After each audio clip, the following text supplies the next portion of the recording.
सुंदरपुर नामक सुंदर गांव एक छोटी सी नदी के किनारे पर बसा हुआ था। उस गांव में एक था आनंद और एक था मोहन। दोनों में गहरी मित्रता थी।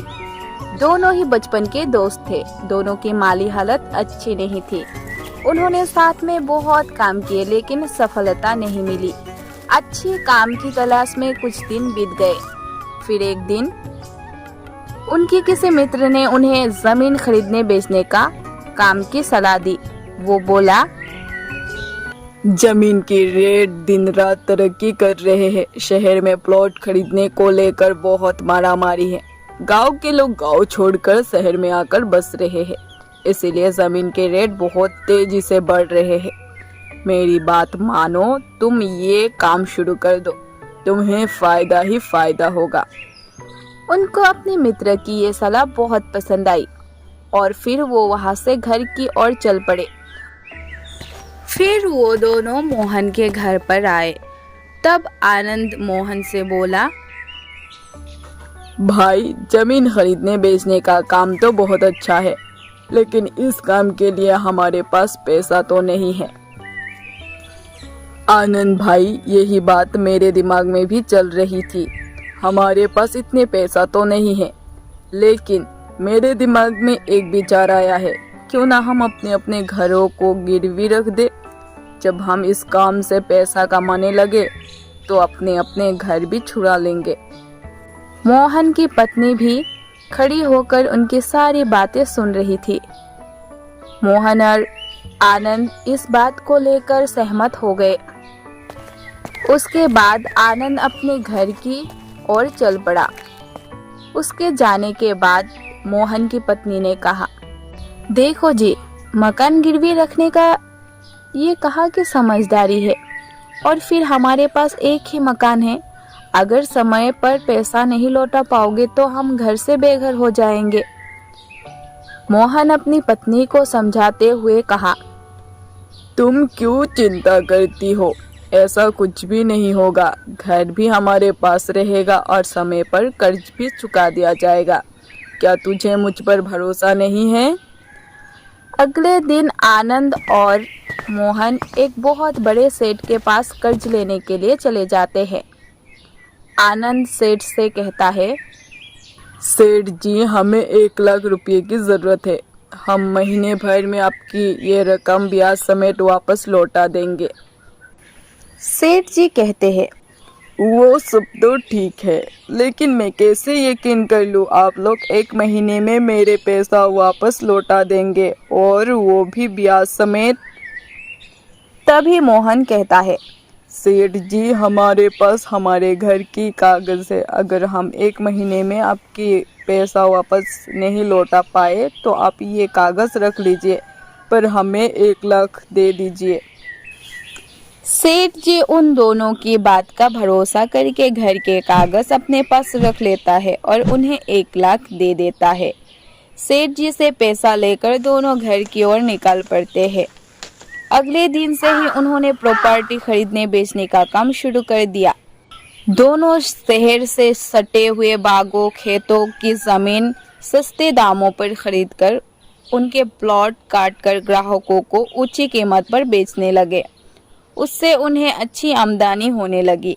कुछ ही दिन में उन्होंने सेठ जी से जो पैसा लिया था वो ब्याज समेत वापस करके घर की कागज वापस ले लिए। मोहन को आनंद पर अटूट विश्वास था। प्रॉपर्टी खरीदने बेचने के संबंधित सभी रकम आनंद अपने घर पर एक मजबूत लोकर में रखता था। मोहन भी अपने पास नगद रुपया न रखकर आनंद को रखने को दे देता था। जब भी उसको जरूरत होती थी वो आनंद से रुपया ले लेता था। एक दिन मोहन की पत्नी ने मोहन को टोका और कहा, सारा पैसा आनंद जी के पास रखना कहा कि समझदारी है। अपने पास भी तो कुछ रुपया इकट्ठा करके रखो। अपने पैसों के लिए भी आनंद जी के पास जाकर हाथ फैलाना पड़ता है। ये तो कोई अच्छी बात थोड़ी हुई। लेकिन उल्टा मोहन अपनी पत्नी को समझाता और कहता, तुम्हें किस चीज की कमी है? जब भी जितने भी पैसे की जरूरत होता है वो मैं आनंद से ले लेता हूँ। मैं बैंक में ज्यादा पैसा नहीं रख सकता। बैंक में पैसा रखूंगा तो उस पर टैक्स देना पड़ेगा। जब हमारे सब काम अच्छे से चल रहे हैं तो दिक्कत क्या है? पैसा उसके पास रहे या मेरे पास, बात तो एक ही है ना। तुम बेकार में डरती हो। मेरा दोस्त धोखेबाज नहीं है। तुम पैसे की ओर से निश्चिंत रहो। मोहन की पत्नी ने चिंता व्यक्त करते हुए कहा, वो तो सब ठीक है, लेकिन तुम्हारे दोस्त ने अभी कुछ ही दिन पहले अपने आलीशान 2 मंजिल के घर बनवाया है, और तो और वो अपने बच्चे को भी MBBS जैसे बड़े बड़े कोर्स करवा रहा है, लेकिन तुम हमारे बारे में कुछ नहीं सोचते। ये तो गलत बात है ना। आपकी आनंद ये सब इसी बिजनेस के पैसे से तो कर रहा है। आपके लाभ की रुपया भी वो अपने काम में लगा रहा है। मैं चाहती हूँ कि तुम अपने प्रॉफिट का हिस्सा अपने घर पर रखो। काल को आनंद की नियत में खोट आ गया तो क्या होगा? आज तक कभी ऐसा हुआ है कि तुम्हें पैसे की वजह से दिक्कत उठानी पड़ी हो? नहीं ना। आधी रात को भी वो हमारे लिए तन मन धन से खड़ा है। अरे भगवान, तुम इस बारे में ज्यादा मत सोचो। मैं बहुत जल्द मौका देखकर आनंद से अपने लाभ की सारी पैसा मांग लूंगा। अब ठीक है? ये कहकर मोहन ने बात खत्म की। अब आनंद और मोहन की नज़र शहर से सटे सेब की एक बाग को खरीदकर प्लॉटिंग करने की थी। उसके लिए 2 करोड़ रुपए की ज़रूरत थी। 2 करोड़ रुपयों को जुटाने के लिए उन्होंने अपने दोस्त, रिश्तेदारों और परिचितों को भी अपने साथ प्रॉपर्टी में रुपया लगाने को उकसाया। उन्हें ब्याज के रुपया में एक मोटा रकम देने का ऑफर दिया। देखो भाई प्रीत, अपना कुल मिलाकर बहुत अच्छा चल रहा है, इसीलिए मैंने आपके बारे में भी कुछ अच्छा ही सोचा है। आप मुझे 1 लाख दो, उसके बदले में मैं तुम्हें 1 साल में 30% ब्याज के साथ 1 लाख दूंगा। मोहन भाई, मैं कल ही आपके घर 1 लाख रुपया लेकर आता हूँ। लेकिन भाई एक बात का ख्याल रखना, ये रुपया मेरी जिंदगी भर की कमाई है, पर मुझे आप पर अपने आप से ज़्यादा भरोसा है। आप जो भी करेंगे अच्छे ही करेंगे। देखते देखते उन दोनों के पास 1 करोड़ रुपया इकट्ठा हो गए। ये सभी रुपया आनंद की तिजोरी में रखे हुए थे। इन 1 करोड़ रुपया में से लगभग 50 लाख रुपया मोहन ने अपने रिश्तेदारों और दोस्तों से लेकर आनंद को दिए थे। इसी दौरान एक रात आनंद को अचानक से दिल का दौरा पड़ गया। उनकी चीख नहीं निकल पाई और सोते सोते रात में ही खत्म हो गए। तसल्ली के लिए उनके परिजन उन्हें डॉक्टर के पास लेकर गए। डॉक्टर ने बताया, देखिए, आनंद एक शुगर की मरीज थे। शुगर वाले मरीज को अचानक ही सही सलामत हालत में कभी भी अटैक पड़ जाता है। इस अटैक की लक्षण नजर नहीं आते। जब तक व्यक्ति को समझ पाता, प्राण पखरू हो जाता है। आनंद के साथ भी यही हुआ। इसीलिए शुगर की मरीज का शुगर कंट्रोल रखना बहुत जरूरी है। आनंद की बेटे मुन्ना ने फोन करके मोहन को आनंद की मौत की खबर दी। हेलो अंकल जी, मैं मुन्ना बोल रहा हूँ। हाँ मुन्ना, बोलो बेटा, कैसे हो? अंकल जी, वो पिताजी अब इस दुनिया में नहीं रहे। क्या? कब? ये कैसे हुआ बेटा? अंकल जी, पिताजी रात को सोए थे, लेकिन सुबह उनकी आंख नहीं खुली। हम सब उन्हें डॉक्टर के पास भी लेकर गए, लेकिन डॉक्टर ने बताया कि उनकी मौत दिल का दौरा पड़ने से हुई। ये सुनकर मोहन की पैरों के नीचे से जमीन निकल गए। उन्हें तुरंत उन रुपयों का ध्यान आया जो उन्होंने अपने दोस्तों, रिश्तेदारों से निवेश के लिए उधार लिए थे, तथा वो रुपया आनंद के पास उनकी तिजोरी में रखवा दिया था। वे सोचने लगे, अगर आनंद के बच्चे बेईमान हो गए, उन्होंने वो पैसा ना दिए तो क्या होगा? मैं तो सड़क पर आ जाऊंगा। अपना घर जमीन बेचकर भी इतना पैसा नहीं जुटा सकूंगा।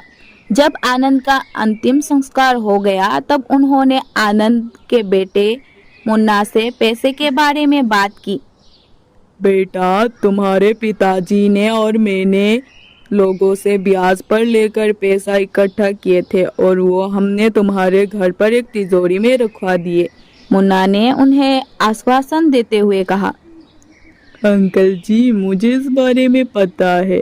पिताजी ने मुझे इस बारे में बताया था कि आप दोनों एक बाग खरीदकर उनके प्लॉटिंग करके बेचना चाहते हो।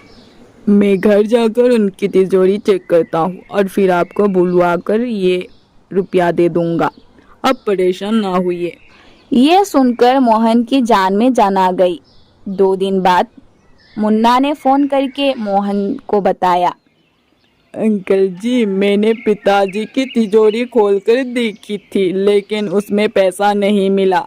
पता नहीं पिताजी ने वो पैसा कहाँ रख दिए, किसको दे दिए। मैं नहीं जानता कि आखिर पैसा किधर गए। ये राज तो उनके साथ ही चली गई। जैसे ही पैसा के बारे में मुझे कुछ जानकारी मिलेगी, मैं आपको फोन करके बता दूंगा। मोहन समझ गया कि मुन्ना की नियत में खोट आ गया है, इसीलिए वो रुपया ना लौटाने की बहाना कर रहा है। उन्हें रो रो कर अपनी पत्नी का नसीहत याद आ रही थी। वो सोच रहे थे, काश मैंने अपनी पत्नी की बात पर अमल करके अपनी प्रॉफिट के पैसे को अपने पास रखा होता तो कितना अच्छा होता। उनका आज तक का सारा प्रॉफिट जो लगभग 50 लाख रुपया था, वो तो डूब ही गया था। साथ ही साथ अपने रिश्तेदारों और दोस्तों से निवेश के लिए लगभग 50 लाख की जो रकम उन्होंने ली थी, वो भी डूब गए। अपना नुकसान तो वो सह लेते, लेकिन अब वो अपने रिश्तेदारों से कैसे नजर मिला पाएगा। इस बात ने उन्हें अंदर तक झोंक छोड़ दिया। वे बुरी तरह टूट गए। उन्होंने घर से बाहर निकलना बंद कर दिया, खुद को घर में कैद रखने लगे। उनकी पत्नी ने उन्हें खूब समझाने की कोशिश की। देखो जी, आप अपना ख्याल रखो, जो हो गया सो हो गया। अब आप अपने शरीर का क्यों नाश कर रहे हो? चिंता करने से कुछ नहीं होगा। लेकिन ना चाहते हुए भी उनका ध्यान बार बार आनंद और निवेश हेतु लिए गए उधार के रुपयों पर रह जाता। उनका खाना पीना सब बंद हो गया। आनंद की मौत के 2 महीना बाद एक दिन ज्यादा सोचने की वजह से मोहन को भी अटैक पड़ गया और उनकी मौत हो गई।